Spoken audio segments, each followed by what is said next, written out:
back to my channel. It's me, Shelina Mikmerang. And today's video, as you can see sa thumbnail, i-reveal na natin yung pinakamalupet na first YouTube sweldo ko and plus yung kaunting tips and yung journey ko dito bago ko siya makuha.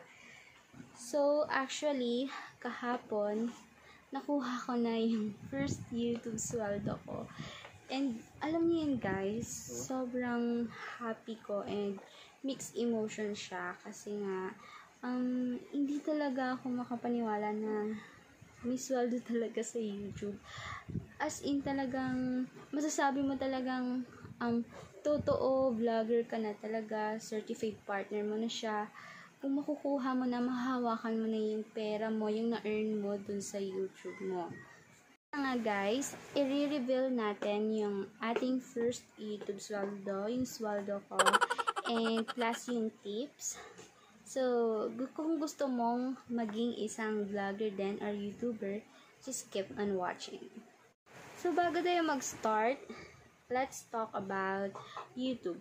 Kailan ako nag-start mag-vlog? Sa natatandaan ko, yung first vlog ko was recording sa cellphone nung March yun. Pero way back, January 2019, nag-upload na ako ng mga videos pero hindi ko siya nasasabing na pinagkakakitaan talaga. Nagsishare lang talaga ako ng video sa YouTube. Yun yung mga video na gusto ko lang talaga i-share, ganyan. Pero March, nag-upload na ako ng stream ko ata yun, ng first video ko. And after nun, habang nag-YouTube ako, nakita ko yung mga videos ng mga vlogger and also YouTuber na kumukuha pala sila ng sweldo galing kay Google. Gamit lang yung pag-YouTube. So, syempre, naging interesado ako, diba? So, I tried to vlog myself also. Nag-film ako, ganun. Syempre, nag-suffer din naman and maraming process. Hindi naman masyadong marami yung nanonood sa mga vlogs ko dati. Siguro, one day ago. Basta maliit lang yung views, sobra. So, nag-start ako mag-film. And hindi na ako nag-share, gumagawa na lang ako ng videos ko, nag-upload ako. Tapos one day, nag-research kung paano mag-apply din sa YouTube. As in talaga, nung pag-start ko ng mag-YouTube, is ako lang talaga, nag-research lang talaga ako, no one guides me, wala. So, nag-try ako, nag-apply ako monetization, and nag-set up ako ng account ko sa Google AdSense. And anyway guys, kung walang requirements pag-set up ng Google AdSense nyo, syempre, mag-fill up lang naman kayo ng form para magkaroon kayo ng AdSense account niyo. Sa YouTube, meron talagang requirements. Yun na nga yung 4,000 watch hours and 1K subscribers.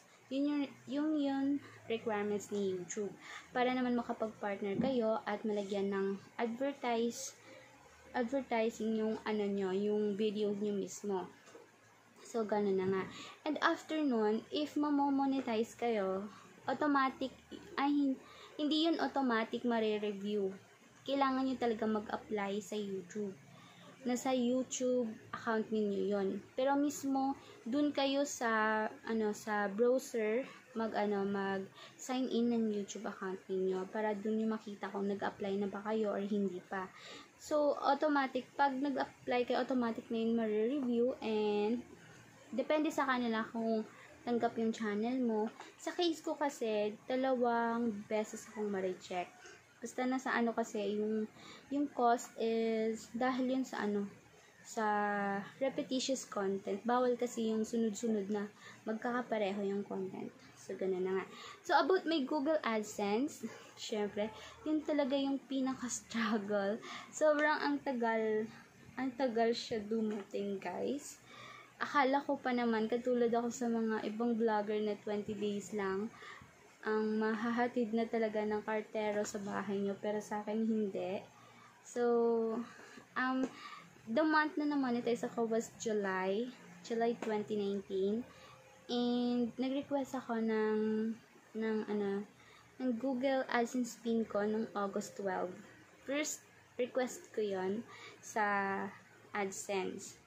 once na ma-meet mo yung $100 threshold, magpapadalahan ka talaga ng Google AdSense pin mo. August 12, and sabi nila 1 month darating na daw, pero in case hindi siya dumating, so nag-request ako ng pangalawang pin noong September 10, 2019.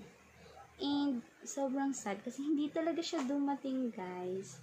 So parang nalungkot ako, syempre. Excited pa naman ako nun na para makuha ko na yung YouTube sweldo ko, pero hindi pala dumating.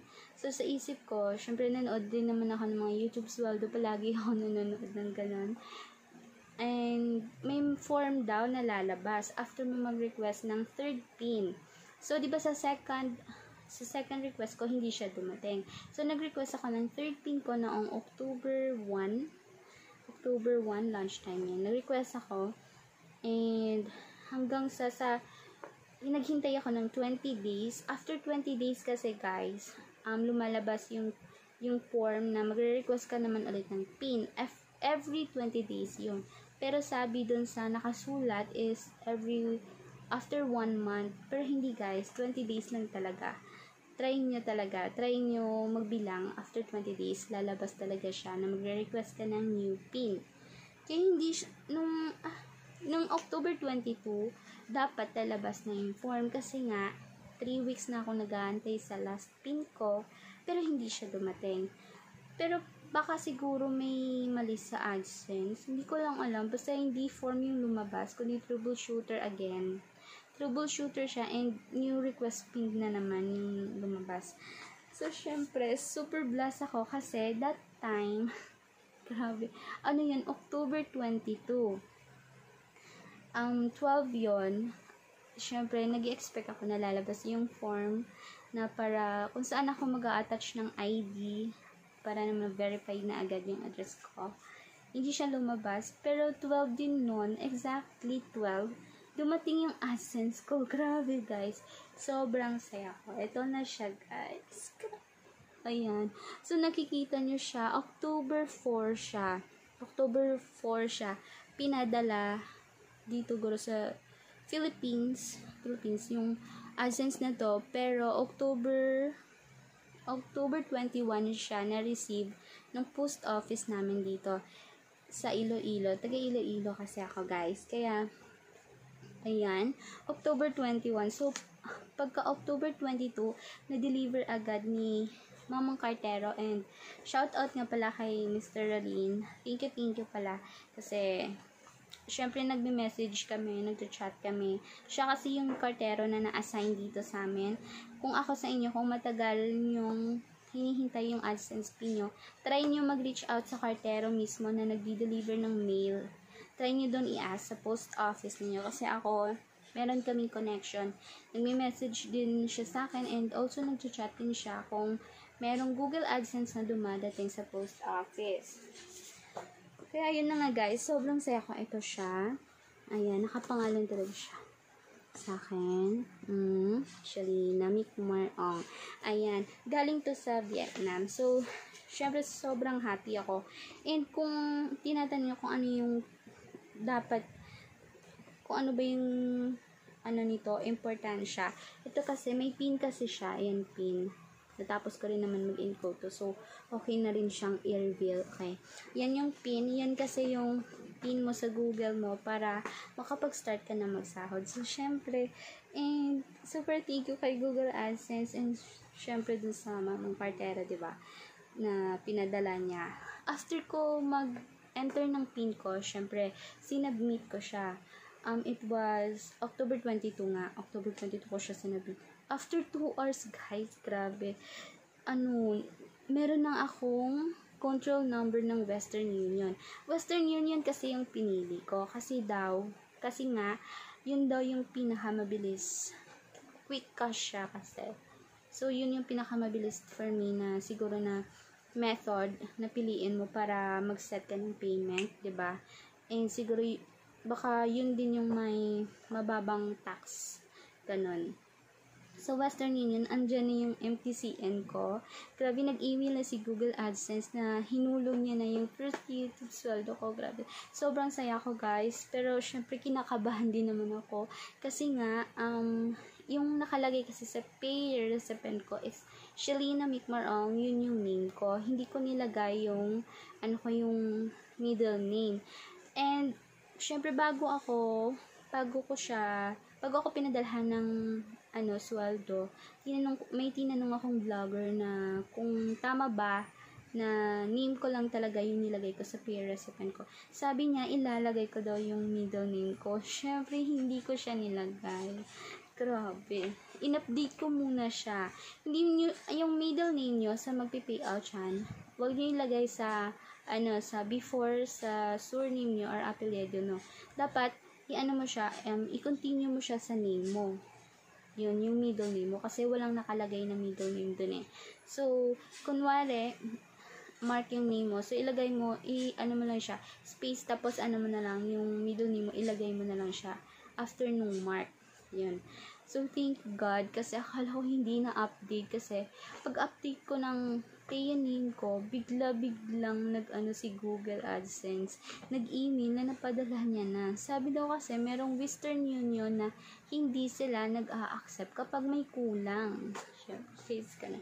Pero thank God, kahapon it was October 22 pa actually si AdSense nag-send ng payment sa akin via Western Union. So, kahapon is October 23. And, nakuha ko na si AdSense, and also nakuha ko na yung first YouTube sweldo ko. Ayun, gabi, syempre. Diba? Alam niyo yun, yung saya, yung mixed emotion, sobrang saya, and super blessed ako, guys. Super happy ako kasi hindi ko talaga inaakala na magiging isang vlogger ako. Hindi ko talaga inaakala na magsusweldo ako ng ganito, diba? Hindi nyo naman kasi mapupulot yung mga ni piso sa daan, diba? Alam niyo yun, ni piso mahirap na rin hanapin sa daan. Kaya super blessed ako, super thank you ako sa mga supporters ko, and also sa mga watchers, sa audience ko. Grabe guys, sana ma-inspired kayo. So, syempre naman, dati, ayun. Dati talaga, nanonood lang ako ng mga videos ng mga YouTubers and also vloggers na, nanonood na kumukuha sila ng YouTube sweldo nila and sinispend nila yung sweldo nila dun sa mga gusto nila and tinitreat nila yung family nila. So, thank God kasi yung dating nanonood lang, ngayon pinapanood din ng mga karamihan, and sana ma-inspire kayo. Mahirap siya sa umpisa, lalo na kapag ordinary ka lang tao, hindi ka artista, hindi ka kilala, hindi ka sikat. Mahirap siya guys, pero keep on going. Huwag kayong yung loob nyo. Huwag kayong nega. Huwag kayong huwag nyo isipin yung mga bad vibes. Okay guys, sa pag-start niyo yung YouTube journey nyo, mahirap talaga kapag ordinary ka, diba? Kailangan mo talagang maging positive, kailangan mo ng time, effort, be patient, and syempre, mahalin mo yung ginagawa mo. Pwede nyo itong gawing extra income nyo, and pwede nyo rin naman gawin yun regular if wala kayong trabaho. If nasa bahay kayo, try nyo mag-film ng self nyo. Kung passion nyo din naman na sa camera, mag-talk, alam nyo na, diba? May mga tao kasing may abilidad na makipag-tsak-tsahan sa camera, diba? Ayun na nga. Hindi ko naman sinasabi na iwan nyo yung trabaho nyo sa pag-vlog. For me lang, try nyo din naman kung need nyo ng extra income. Kasi wala naman pong dito amount na na-indicate na kailangan yung magbayad bago kayo maging vlogger. Kailangan nyo lang talaga ng effort nyo, and be patient kasi hindi lahat nabibigyan ng pagkakataon. Kaya yun na nga guys, be positive always. Keep on going, huwag kayong magpadala sa mga bad vibes dyan, alam niyo naman. Be positive lang lagi, and be thankful kay God sa every blessings na dumarating sa buhay natin. So, yun na nga guys, alam ko naman na hinihintay niyo kung magkano talaga yung YouTube sweldo natin. So, guys, ito na siya. Ito na yung natira, kasi kahapon, alam niyo na, nag-ano kami kasi kahapon. Namasyal kami. Siyempre, kumuha ako. Doon ako sa mall, kumuha ng first YouTube sweldo ko. And medyo malaki yung, may bawas siya guys. May tax. And yun na nga. Ito na yung natira sa sweldo natin.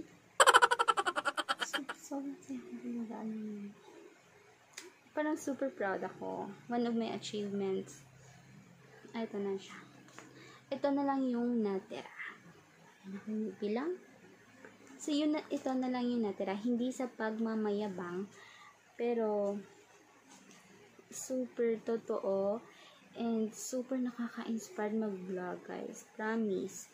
Hindi ko kayo niloloko. Charot. Kahapon kasi, syempre, kumain kami ng sa Jollibee. Kasama ko si Little Marga. Or if kilala nyo na siya, syempre, nag-video din siya. Baby ko siya. Ayun. Kasama ko siya maglibot. Kumain sa Jollibee na bumili kami ng mga stuffs. And, ayun, bumili kami ng damit niya, damit ko, damit ni Habi. Binigyan ko na rin dun si Mama, si Papa. Ayan. And also, nag-save na rin ako. Kaya ito yung natira. So, ito is pang naman to, pang allowance namin daily. And kung na rin, pala ko din naman kasi mag-save pa another bank. Para naman sa huli, in the future, di ba? If in case of emergency, may pera kayo, ganun. And para someday baka maisipan na magbigay ganun, guys. So, syempre, this too is my achievement, diba? Si AdSense is a big blessing for me. Kasi kung wala si AdSense, wala akong pera. Kung wala si YouTube, wala din naman akong pera. And kung wala si Google, wala din naman akong pera, diba? So, thank you sa kanilang tatlo. And thank you, syempre, of course, sa mga manonood. Dahil dahil sa inyo, kung hindi dahil sa pagmamahal at suporta ninyo sa panonood nyo ng videos ko, hindi ko rin naman to makakamtan, diba? Super thank you and sana all. Sana all talaga. Sana lahat kayo maging YouTuber, maging vlogger din naman. And sana lahat may blessings, diba? Lahat. So, lang talaga guys. Be inspired daily, every day. And mag-thank you kayo kay God. Lahat ng pagsubok sa buhay makakaya yan, promise. Lahat makakaya. Then, hindi yun ibibigay ni Papa God kung hindi niya naman kaya, diba? Keep on going. And kung marami kayong katanungan pa, kung madami pa kayong gustong itanong sa akin, itanong nyo na lang. Leave a comment na lang. I-comment na lang sa ibaba dahil sasagutin ko yan. Hindi naman ako snobber. Di tulad ng iba na hindi naman nagre-reply, di ba? Kung may mga tanong kayo, magsa-start kayo ng YouTube journey nyo, ask lang kayo and lagay nyo na lang sa ilalim ng video ko dahil if online ako, sasagutin ko talaga yan. So, thank you guys. So, this is my 2 achievements. Super thank you, super bless God. Grabe. Pero swerte na rin, di ba? Swerte. Thank you guys. I'm a certified vlogger na. Super blessed talaga ako. Super thank you kay God. Grabe talaga. Yun na nga guys. So, sana may inspired kayo at sana may natutunan kayo, diba? Ayun na nga. Ang lahat ng hinihintay nyo, matagal man yan o mabilis. Kung matagal, it's worth to wait naman. Dahil at the end, makukuha nyo kung ano yung dapat para sa inyo and kung ano yung dapat na matanggap nyo at dahil yun sa hard work ninyo, diba? So, ito na nga siya. Thank you. So, my first YouTube sweldo is 35,000 guys. 35,000 siya and yung ina-expect ko is mas mahigit pa doon pero na-froze yung na-froze yung earnings ko sa YouTube Studio kasi nga last month is ineligible ako sa monetization. It means nag-stop yung earnings ko last month. So, na-froze siya. Kaya 35,000 yung nakuha ko at as in talaga ang laki na guys. And hindi ko pa doon nabawas yung kaltas ng tax and also yung ewan ko yung basta may babayaran din doon sa Western. Kaya yun na nga guys, ayan. So, ito na lang talaga yung natira kasi nga, na-savings ko na siya and pinasyal na namin. And also, binigyan ko na rin sila and, ayun, binili naman ng mga stuffs, ganun. Kaya, yun na guys. Grabe. So, for my next vlog, i-explain ko kung paano naman yung journey ko dito sa Google AdSense. So, magkita-kita pa tayo sa mga another vlogs ko.